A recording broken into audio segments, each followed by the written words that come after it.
Wabihi nasta'inu ala umuri dunya waddin.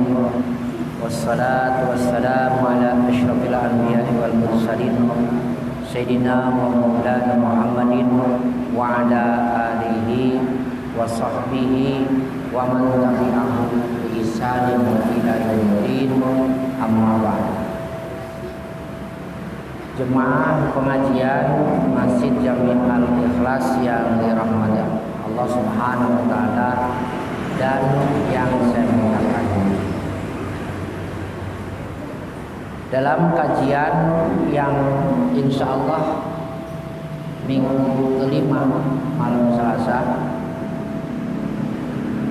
mungkin saya hanya kesempatan ada sekitar 3 bulan sekali lah bisa mengisi acara di pengajian ini.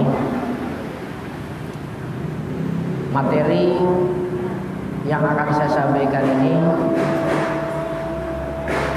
berkisar antara akhlak, etika, adab. Kenapa adab, etika ini penting sekali? Karena adab, etika ini akan menjadi satu ukuran atau barometer baik dan buruknya seseorang di hadapan Allah dan di hadapan manusia.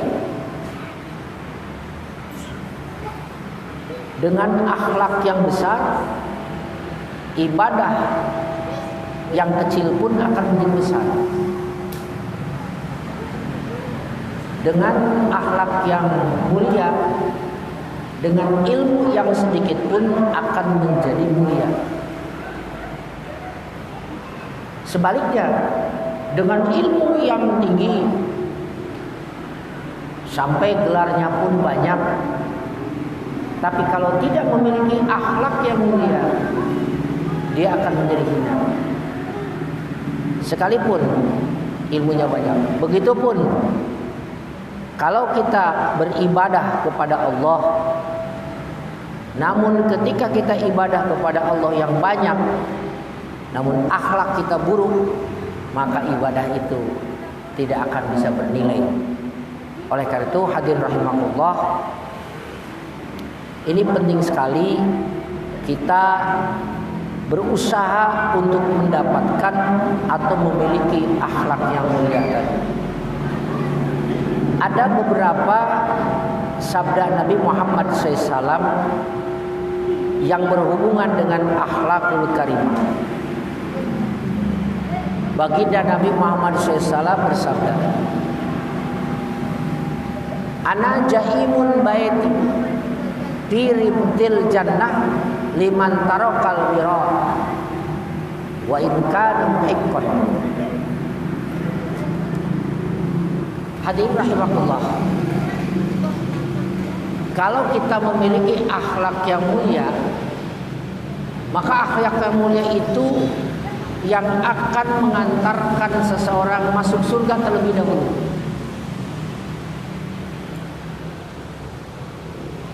Kata Nabi Muhammad SAW, orang yang memiliki baitun fi a'la jannah, nanti di surga ada satu istana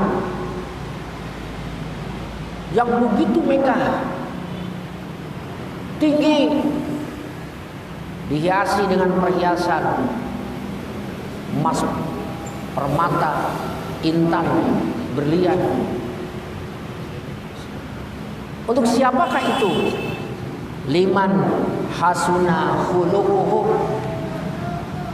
bagi orang yang akhlaknya baik. Liman hasuna khuluquhu. Ada lagi sabda Nabi Muhammad SAW. Nabi ditanya, an aksari ma yudhilin nasal jannah, ditanya tentang apa yang paling mendominasi seseorang masuk surga.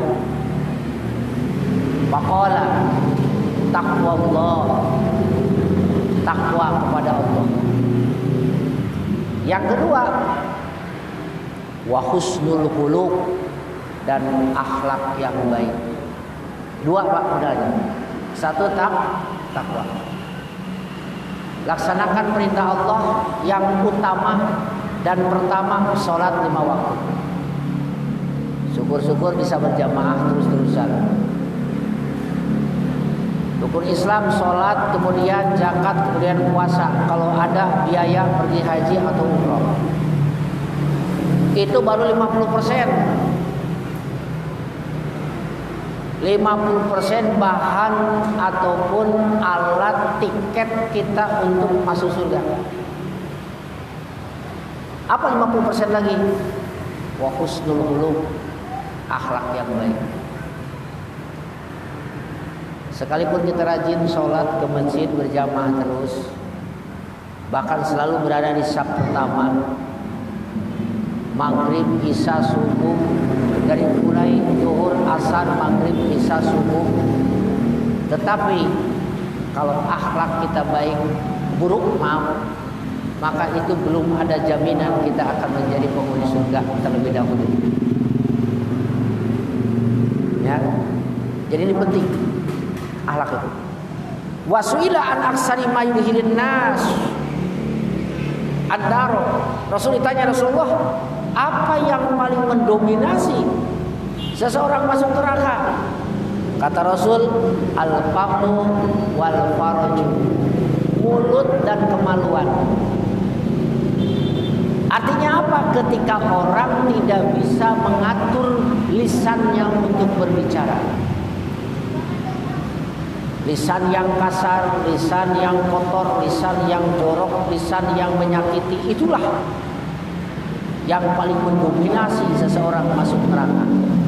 Yang kedua adalah al-farju, kemaluan. Bagaimana dengan farju tersebut? Menyalahgunakan nikmat farju. Dipakai berzina, ya, dipakai selingkuh, dipakai ke tempat lokalisasi. Itulah kebanyakan yang menjadikan seseorang masuk neraka. Ayo, oleh karena itu, hadirin rahimakumullah, ketika kita memiliki ibadah yang banyak, ibadah yang sering, jangan lupa tingkatkan akhlak mulia kita. Karena itulah yang akan menjadi satu tiket surga, ke surga. Yang kedua kata Nabi, akhlak yang baik sababun fi mahabbatillahi abdah. Akhlak yang baik menjadi penyebab datangnya cinta Allah. Sebaliknya, kalau orang akhlaknya buruk, maka akan tipis harapan dicintai oleh Allah. Para hadirin rahimakumullah, banyak sekali firman-firman Allah yang mengaitkan cinta dengan akhlak. Salah satunya, wal innallaha yuhibbul muhsinin. Allah senang kepada orang yang berbuat baik. Yang berbuat baik itu yang berakhlak baik. Wallahu yuhibbus sabirin. Allah cinta kepada orang-orang yang sabar. Sabar itu bagian dari akhlak yang baik. Nah, oleh karena itu, ya, kalau kita ingin mendapatkan cintanya Allah, berusaha untuk mendapatkan akhlak yang baik. Bagaimana indikasinya cintanya Allah kepada kita? Kalau kita ingin dicintai Allah dengan hal yang baik, maka Allah ketika sudah cinta kepada kita, dalam sabda Nabi, wa in sa'altani a'taituhu, jika dia minta kepadaku akan kuberi. Wa in ista'adzani azaituhu, apabila dia minta perlindungan kepadaku, maka akan kulindungi dia, karena dia sudah kucintai. Oleh itu, ini yang kedua, cinta, akhlak yang baik akan melahirkan cintanya Allah Subhanahu wa taala kepada kita. Cintanya Allah kepada kita, Allah lindungi kita. Sebagaimana cintanya kita kepada anak kita, akan menjaga kita, merawat kita, memperhatikan kita. Begitupun Allah kepada kita. Nah oleh karena itu kalau sekarang kita bertanya, kenapa kok sepertinya saya ini susah, sepertinya saya ini kok kesini, namun tiaman netet cempreng cak sebelah kadieu tikusuk, kadieu tigebrus, kadieu tijogrok, buluk tijekang, ya mungkin ini kita belum mendapatkan kasih sayang Allah, kasih sayang yang sempurna. Nah bagaimana cara mendapatkannya? Berusaha untuk memiliki akhlak yang mulia. Nanti kita akan bicarakan seperti apa saja akhlak yang mulia itu, ya. Ini sebagai perangsang dulu saja. Yang ketiga, al-akhlaqus sanah, akhlak yang baik dapat mendatangkan cintanya Rasul. Rasulullah SAW bersabda, inna min ahabbikum ilayya aqrabukum minni majlisan yaumal qiyamah. Orang yang paling kucintai, orang yang paling kucintai, ya, dan yang paling dekat denganku nanti di hari kiamat adalah ahasinukum akhlaqo. Kata Nabi, orang yang paling kucintai, orang yang paling dekat tempatnya nanti denganku di surga adalah orang yang paling baik akhlak. Nah, jadi dengan demikian hadirin rahimakumullah, kalau kita ingin mendapatkan perhatian baginda Nabi di dunia, bagaimana perhatian Nabi di dunia? Perhatian Nabi di dunia itu, Nabi kalau disebut namanya mendatangkan barokah dengan membaca sholawat, ya. Nah, perlihatkan cinta kepada Nabi, satu diantaranya membaca sholawat. Perlihatkan cinta kepada Nabi dengan mengikuti sunnahnya. Perlihatkan cinta kepada Nabi dengan memiliki akhlaknya. Nah, kalau kita sudah memperlihatkan cinta kepada Nabi dengan sholawat, dengan akhlak, dengan mengikuti ajarannya, maka Nabi akan cinta kepada kita. Bagaimana cintanya Nabi kepada kita?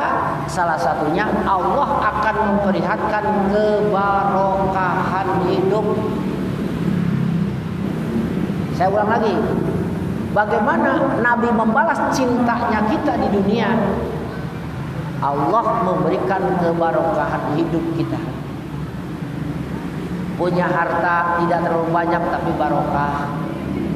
Istri penurut, anak-anak pada soleh, ya, itu salah satunya hidup barokah. Kemudian di akhirat nanti bagaimana? Dia akan dekat denganmu. Ketika Nabi berada di surga Firdaus, surga yang paling tinggi, kita walaupun tidak di dalam surga Firdaus, setidaknya tetap satu bangunan dengan Nabi. Percaya? Kudu percaya dari sabda Nabi. Piraku Nabi nggak bohong. Saya perlu menekankan kepada bapak-bapak sekalian, kalau ada firman Allah, ada sabda Nabi, wajib kita percayai, karena Nabi tidak mungkin berdusta. Ini penting, supaya nanti ketika ada ustadz siapapun yang menyampaikan qala Rasulullah SAW A, B, C, D, yakini bahwa itu adalah benar perkataannya, dan yakini bahwa itu akan terjadi. Jangan sampai kita mual mireng, eta mah cenah PHP, pemberi harapan palsu. Hati-hati. Nabi itu disifati sidik. Dia selalu benar. Ya. Nah, ini yang ketiga. Yang keempat, makarimul akhlak fi asqali syai'in minal jannah. Kalau kita punya akhlak yang baik, maka amal yang sedikit akan berat timbangannya nanti pada hari kiamat. Baginda Nabi Muhammad SAW bersabda, "Ma min syai'in fil mizani asqala min husnil khuluq." Tidak ada satupun yang bisa paling memberatkan timbangan pada saat ditimbang amal kita kecuali akhlak yang baik. Akhlak yang baik. Sholat sunat kita, puasa sholat sunat kita, sholat sunat, puasa sunnah kita, baca Quran kita, zikir kita, apa saja aktivitas ibadah tidak akan lebih memberatkan timbangan amal soleh kita kalau kita tidak memiliki akhlak yang mulia. Tetapi ketika akhlak yang mulia itu dimiliki walaupun hanya sedikit, maka dia justru akan menjadi berat. Nah, jadi oleh itu akhlak yang mulia bisa memberatkan timbangan amal kebaikan kita. Faman ya'mal mithqala dzarratin faman saqulat mawazinuhu fahuwa fi 'aisyatir radiyah. Barang siapa yang berat timbangannya, maka dia berada dalam kehidupan yang diri Allah. Wa man khaffat mawazinuhu fa ummuhu hawiyah. Barang siapa yang ringan timbangannya, maka dia akan berada dalam neraka hawiyah. Nauzubillahi min. Yang berikutnya yang kelima, al-akhlaqul hasanah tudhaiful ajra was sawab. Akhlak yang baik akan melipat gandakan pahala. Nabi bersabda, innar rajula la yudriku bi husni khuluqi darajatas shaimin laili shaimin nahar. Sesungguhnya seorang laki-laki bisa menyusul, bisa melampaui orang yang setiap malam sholat, setiap hari dia puasa. Dengan apa dia bisa menjangkau orang itu? Bihusnil khuluq, dengan akhlak yang baik. Saya tanya bapak-bapak, ada nggak yang sanggup sholat semalaman? Atau subuh ketika di maghrib, kayak Syekh Abdul Qadir Jailani. Syekh Abdul Qadir Jailani suka menggunakan wudu isya dipakai subuh. Artinya dari sholat isya nyambung terus sampai sholat subuh. Artinya semalaman sering digunakan untuk melek, beribadah. Batal wudu, wudu lagi. Batal wudu, wudu lagi. Itulah yang disebut dengan sholat subuh pakai wudu isya. Ada efeknya bapak-bapak, Paji abdi ge osok. Kumaha? Eta tadi teh sare can salat isya, nyaring-nyaring jam sabaraha? 4:30, 10 menit direk subuh salat isya, terus teu lila salat subuh. Eta ge lain sarua cenah wudu naon? Wudu isya dipake subuh. Lain kituna. Bukan itu. Kurang bisa menyaingi jalma nu tiap penting ibadah. Kunaon carana? Ku akhlak baik. Kurang bisa menyaingi jalma nu rajin puasa. Tiap berang puasa, puasa Nabi Daud. Sapoe puasa, sapoe buka, sapoe puasa, sapoe buka, kos kusasan tuh. Sapoe buka, sapoe puasa, sapoe buka, sapoe puasa. Ya. Aduh, abdi mah teu bisa. Beureun batur mah ka surga leuwih dulu. Batur mah ka surga pangcepeta, kuring mah meureun moal. Tong pesimis. Jangan kecil hati. Kita bisa bahkan mengungguli mereka yang rajin ibadah. Dengan sholatnya, dengan zikirnya, dengan baca Qur'annya di malam hari. Kita bisa mengungguli mereka sekalipun mereka itu rajin puasanya. Dengan apa? Dengan akhlak yang baik. Dengan akhlak yang baik. Oleh karena itu, Bapak sekalian, tidak perlu kita berbangga diri kalau kita rajin ibadah, tapi sementara akhlak kita dengan sesama tidak baik. Ya. Yang berikutnya yang kelima, keenam, al-akhlaqus sana min khairi a'malil ibad. Akhlak yang baik adalah sebagian dari paling bagusnya amal soleh. Amal soleh itu banyak, tapi yang paling bagusnya di antaranya adalah akhlak yang baik. Nah, ini sebagaimana sabda Nabi kepada Abu Dzar.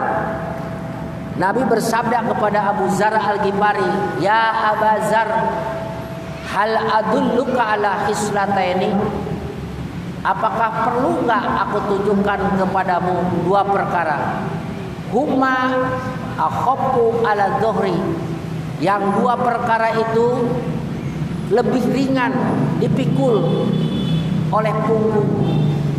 Tapi wa asqalu fil mizan, dia lebih memberatkan timbangan nanti di akhirat.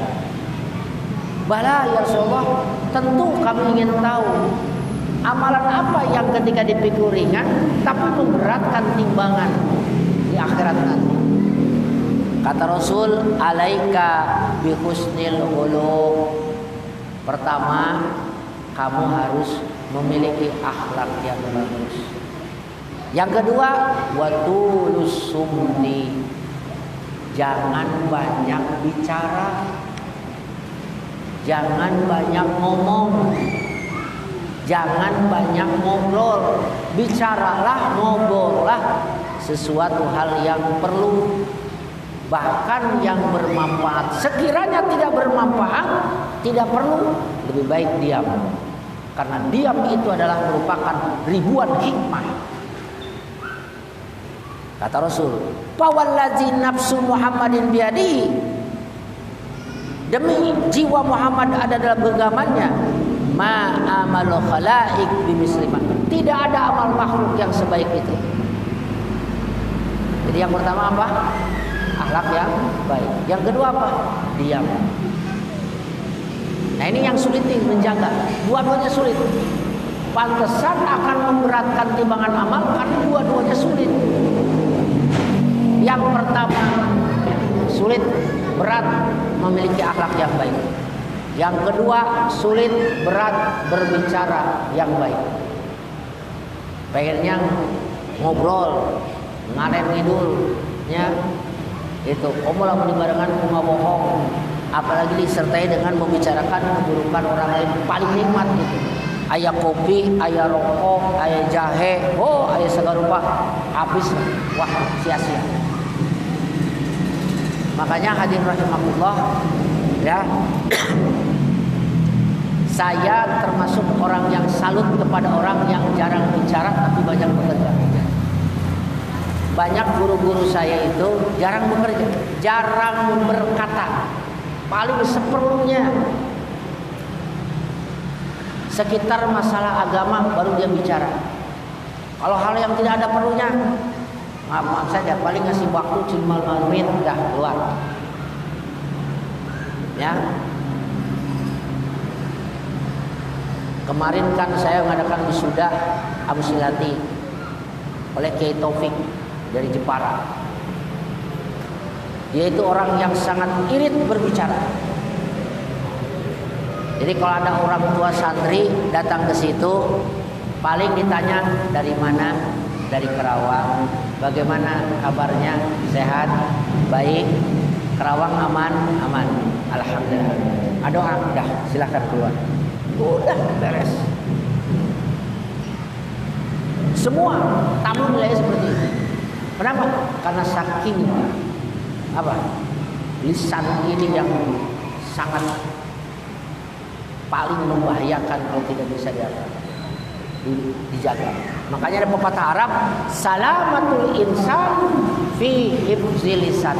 Selamatnya manusia di dalam menjaga lisan. Ketika lisan tidak bisa dijaga, maka tidak sedikit orang celaka. Jangankan akhirat, dunia saja sudah celaka. Sekarang lihat, ada 2 orang yang di penjara. Satu Ustadz Gadungan Yahya Waluni, ya. Yang kedua siapa tuh? Muhammad Kacek. Gara-gara lisannya dia masuk penjara. Dulu juga ada, sekarang sudah keluar gara-gara lisannya di penjara. Makanya oleh karena itu saya Bapak dan Ibu jaga lisan. Ya. Kalau sekarang tambah lagi, jaga tulisan. Ini nih medsos nih, FB nih, IG nih, WA nih. Ini yang perlu dijaga oleh kita. Jangan mudah men-share Ada istilah saring dulu sebelum sharing. Karena tidak semua kata-kata yang tulisan yang kita terima isinya bagus dan perlu kita sebarkan kepada yang lain. Ini yang perlu dijaga. Yo mau aya naon langsung share, langsung forward, kirimkan. Hati-hati. Ya. Para hadirin rahimakumullah, ini penting. Apalagi sekarang ada undang-undang IT. Ya, salah kita men-share, salah kita memposting bisa berurusan dengan pihak yang berwajib. Ya. Para hadirin rahimakumullah, oleh karena itulah jaga lisan, jaga tulisan. Kemudian yang berikutnya dengan akhlak yang mulia apa saya? Yang ketujuh, al-akhlaqul hasanah tajid al-amar wa tu'ammirud diyar. Akhlak yang baik akan menambah umur dan juga akan menambah barokah di dalam rumah tangga serta barokah di masyarakat.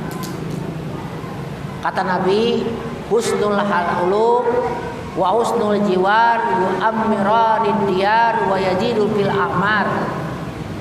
Akhlak yang baik akan menambah umur dan juga menambah makmur. Singkat, akhlak yang baik akan menambah umur. Kemudian apa? Hidup yang makmur. Ini sabda Nabi. Nah, salah satunya yang menambah umur itu adalah dengan akhlak yang baik. Coba aja sekarang. Ini satu aja. Kadang-kadang penyakit itu dibuat oleh keadaan hati yang buruk. Bukan hanya fisik. Yang mengakibatkan mah itu bukan kurang makan atau makanan yang pedas dan makanan yang asam-asam. Pikiran yang tidak baik suka menimbulkan apa? Mah. Tanya dokter. Kita dengki dengan sesama, sirik ka batur. Batur ka beli mobil, batur ka beli motor, sapu penting teu bisa sare. Ngalamun mana saya tak menang duit. Mudah-mudahan cara mobilnya tabrakan. Nah, sifat dengki karena teu bisa sare, ayo gimana masuk angin. Urusan yang naon? Dokter, can cager wae. Kenapa? Belum sembuh terus karena tetangganya tambah wae rezekina, tambah kering. Ayo kumaha? Masuk rumah sakit. Itu salah satu. Jadi akan menimbulkan apa? Menimbulkan penyakit. Makanya saya pernah menonton wawancara si Bolot, Pak Haji Bolot. Itu umurnya 78 tahun. Masih gagah kene kan? Ayo dia 78 tahun, Kayaknya 78 tahun kata Haji Bolot. Apa rumusnya? Gua mah jarang. Kenapa? Resepnya apa Pak Haji? Kok Pak Haji sehat, rezekinya banyak, jobnya banyak, melimpah gitu. Gua mah bukan cari kaya, cari seneng. Oh, gimana sih maksudnya? Gua seneng kalau ngasih orang. Gua seneng kalau keluarga gua pergi umroh, gua pergi haji, gua kasih tiap bulan. Itu yang membuat saya seneng. Jadi yang dicari apa? Gua nggak cari kaya, tapi cari seneng. Satu itu. Yang kedua, gua nggak punya pikiran negatif sama orang. Gua selalu berusaha berbaik sangka. Eta kan ngomongna gua. Tapi luar biasa eta ilmu di Haji Bolot. Keur diwawancara ku saha? Diwawancara ku si ieu dari Kobuser. Tinggalikeun ya bener oge ieu ngomongna. Ya, jadi pikiran yang cerdas, pikiran yang cemerlang, ya, itu ditimbulkan dari akhlak yang baik akan membawa sehat, panjang umur. Tapi lo pikiran campur aduk jeung naon? Dendam, campur aduk jeung dengki entos. Penyakit darah rata. Sok geuraina imun tubuh itu terganggu karena pikiran. Tapi lo pikiranna plong, insyaallah imun tubuh tidak sehat. Di samping akhirnya kesehatan menurut medis dilaksanakan ieu tah jeung ieu. Ya, happy lah cek orang. Dibawa senang, dibawa happy, dibawa relax. PPKM untuk dibawa riba dan mengatur rezeki Allah. Berusaha tapi untung naik nandukeun karena usaha. Tuh penta nu mangka rezekina saha Allah. Ya. Itu. Tapi lo belum pikiran. Nah, siap-siap we. Digorogoti penyakitnya kunaon? Ku akhlaknya. Apalagi kira-kira al-alam saya alamatun min kamalil iman. Akhlak yang baik adalah tanda sempurnanya iman seseorang. Akhlak yang baik adalah tanda sempurnanya iman seseorang. Berarti kalau orang itu akhlaknya buruk, imannya belum sempurna. Dan Nabi akmalul mu'minina imanan ahsanuhum khuluqan. Orang mukmin yang paling sempurna imannya adalah orang mukmin yang paling bagus akhlak. Wa khiyarukum linisaihim. Orang yang paling baik di antara kalian adalah orang yang paling baik kepada istrinya. Nah, ini yang keberapa? Yang ke-8. Jadi akhlak yang baik bisa mengindikasikan imannya orang tersebut sempurna. Berarti kalau orang yang akhlaknya buruk, imannya belum sempurna. Tah disampurnakeun kunaon akhlak. Ibadah urang ditingkatkeun, dirajinkeun, poles, dihiasi. Yang ke-9 rahimahullah. Nah itu ya, cukup 8 saja. Jadi dengan demikian ya, itu akhlak yang baik itu akan banyak sekali manfaatnya. Kemudian timbul pertanyaan, bagaimana caranya kita bisa memiliki akhlak yang baik? Nah, seseorang akan bisa memiliki akhlak yang baik dengan berbagai macam metode, berbagai macam cara. Ya. Nah, di sini banyak sekali caranya ya untuk memperoleh akhlak yang baik itu. Di antaranya yang pertama untuk bisa mendapatkan akhlak yang baik adalah tashihul akidah. Kade akidah orang kudu dibenerkeun. Akidah kita, pemahaman kita, akidah terutama. Akidah kita apa? Akidah Ahlus Sunnah wal Jamaah. Hadirin rahimakumullah, ini penting. Kalau akidahnya salah, maka akan timbul perilaku yang salah. Saya ambil aja akidahnya orang-orang Wahabi, akidahnya orang-orang Rafidhah, orang-orang Khawarij. Siapa orang Khawarij itu?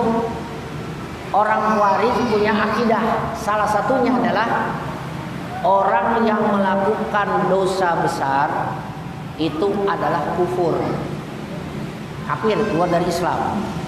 Orang yang tidak sepaham dengannya itu adalah orang kafir. Makanya orang Khawarij diikuti oleh ISIS, diikuti oleh Taliban tidak sedikit. Umat Islam ratusan ribuan yang dibantai karena akidahnya. Ini penting. Akidahnya kan gitu. Nujidan, mabok, kafir. Ketemu Pak Ihan. Itu akidahnya. Yang ada di sana. Setik-setik, beda jemurang, kadang pejit. Itu akidahnya. Nah makanya kade, jangan sampai kita masuk dirasuki akidah seperti itu, bahaya nanti. Pak, Bapak kan tahu berapa banyak orang yang menjadi pelaku bom bunuh diri, sampai berani akan membunuh bapaknya, membunuh ibunya karena akidahnya yang salah. Ayo, sampai perempuan menjadi bom barter, bom bunuh diri di markas kepolisian. Apa itu? Kan akidah. Salah satu akidahnya adalah itu tadi, menganggap kufur, kafir kepada orang yang melakukan dosa besar. Itulah mereka. Di mana ayat Khawarij? Anu ngabunuh Ali kaum Khawarij. Nu ngabunuh Hasan Husain siapa? Kaum Khawarij. Nu ngabunuh ulama-ulama di Syria siapa? Khawarij itu. Anu menghalalkan darah orang yang tidak sependapat dengannya. Sampai gerayeuna aya ka masjid ka dieu. Teu akur ulang jeung manehanana, moal ngedek nanya. Moal ngedek sasalaman. Gak akan dia mengucapkan salam. Kenapa? Karena akidahnya sudah berpendapat yang tidak sepaham dengan dia itu adalah orang sesat. Sekalipun sholat menolak, bahkan bila perlu orang tua pun dilawan karena akidahnya.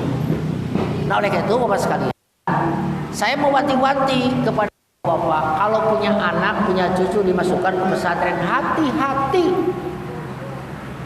akidahnya sesuai enggak dengan Ahlus Sunnah wal Jamaah.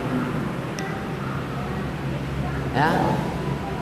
Nah makanya di sini harus dikaji akidah Ahlus Sunnah wal Jamaah supaya tidak timpang, nanti berakibat akhlak. Sebagai saran saja, ustadz yang 4 itu khusus ada yang ngaji fikih, 1 aja, 2 yang ngaji tauhid, 3 ngaji tauhid ya, tauhid fikih, 4 campuran tenang lah. Ulah numpuk, hiji fikih, 2 fikih, mana ngaji akhlakna, mana ngaji tauhidnya nggak ada. Ya, ini penting.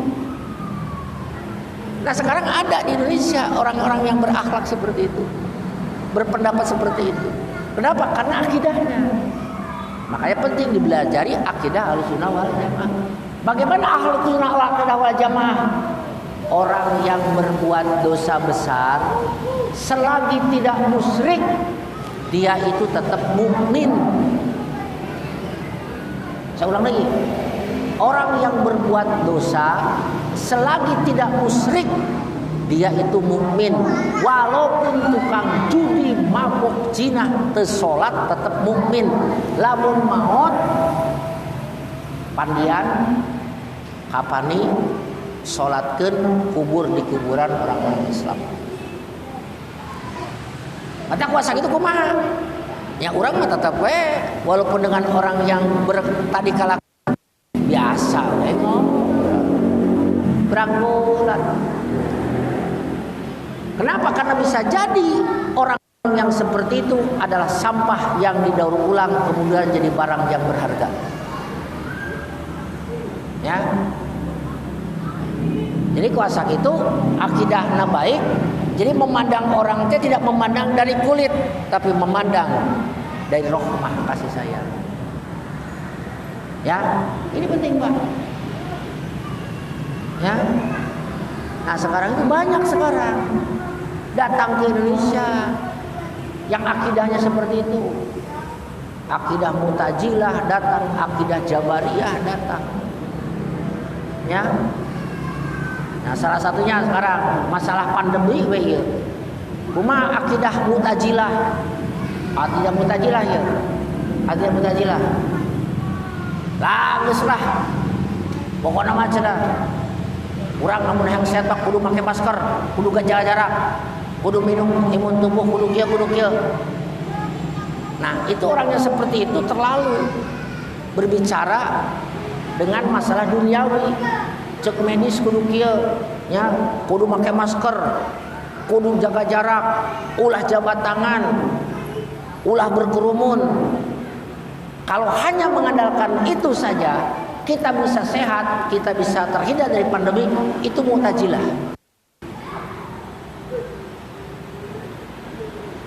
Ada juga kebablasan, gak kumaha we cenah maot mah takdir ti Allah. Tong sabar lupa cenah make masker, geus waktuna maot we. Ayo buka masjid. Urang hidupkeun masjid. Nah, hadirin rahimakumullah, itu Jabariyah. Kumaha Ahlussunnah wal Jamaah? Pakai tiwanana, pakai masker, jaga jarak, ulah berkerumun, deketkeun ka Allah, minta doa. ambil dua nana. Maka abdi di Al-Musli diperketat, tidak boleh masuk sembarangan. Harus anak pulang harus antigen. Tapi setiap poting kumaha zikir, baca sholawat tibil qulub, kemudian ratibul hadad, terus dari sholawatan. Dua dana digabung dua dana.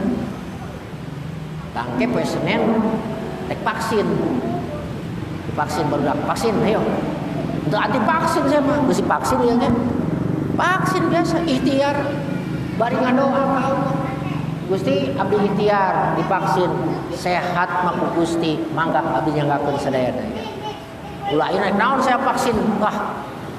Nya sabar rupa vaksin-vaksinan, waktuna paeh mah paeh we cenah. Ha, eta naon tah?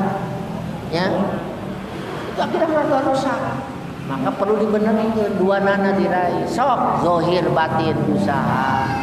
Angge masker, pakai masker. Biasa. Aduh, Allahumma kshif anna washrif anna wadfa anna al-bala wal waba wal mihana wal fitar. Kunut najilah. Dilaksanakan sholawat, dilaksanakan istighfar diperbanyak. Nah, itu akidah Ahlussunnah wal Jamaah. Nah sekarang yang jadi ramai itu tadi, kalau bukan Ahlussunnah wal Jamaah ya seperti itu. Ya. Nah oleh karena itu hadirin rahimakumullah, ini penting. Yang pertama untuk bisa memperbaiki akhlak itu adalah dengan apa? Dengan akidah yang benar. Nah, tuh. Satu lagi karena waktu. Yang kedua ibadah. Ibadah itu Allah berfirman inna sholata tanha anil fahsai wal munkar. Ibadah itu mencegah dari perbuatan keji dan munkar. Jadi lamun jalmi ibadahna benar ya, itu sok aya efek. Efekna naon? Efekna kana akhlak. Tapi lamun ibadahna asal-asalan ada kemungkinan besar karena akhlakna pun efek. Sok rajin ibadah itu akan memperbaiki perilaku. Bisa aja piraku teh kieu aing teh sok salat era dah. Di antarana geuning. Punten. Abdi aya jalmi beunghar. Ya, piraha atuh pergi haji. Gerak ka Mekah. Harta geus loba.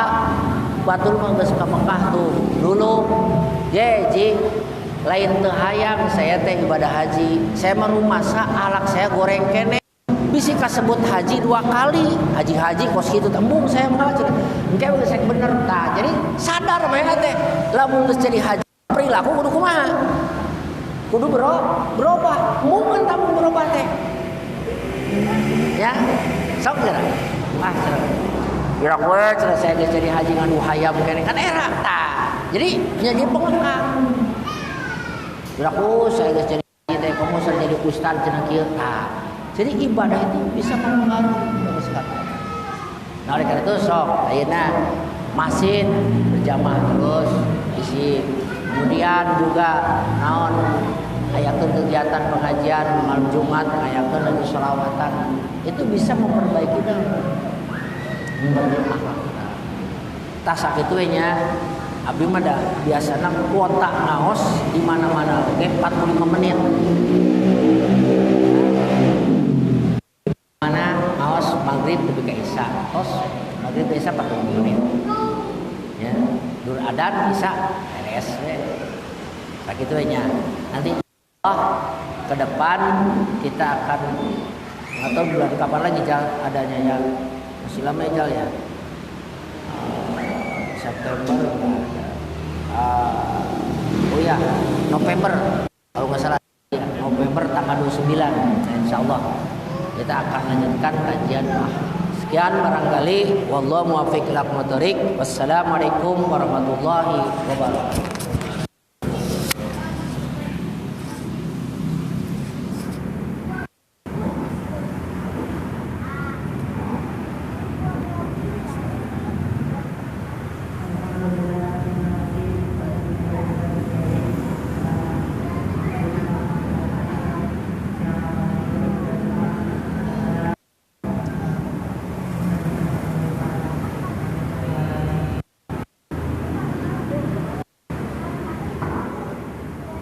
Abi doaana ku Abi. Oh, langsung. Nuhun. Bismillahirrahmanirrahim.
Alhamdulillah. Alhamdulillah.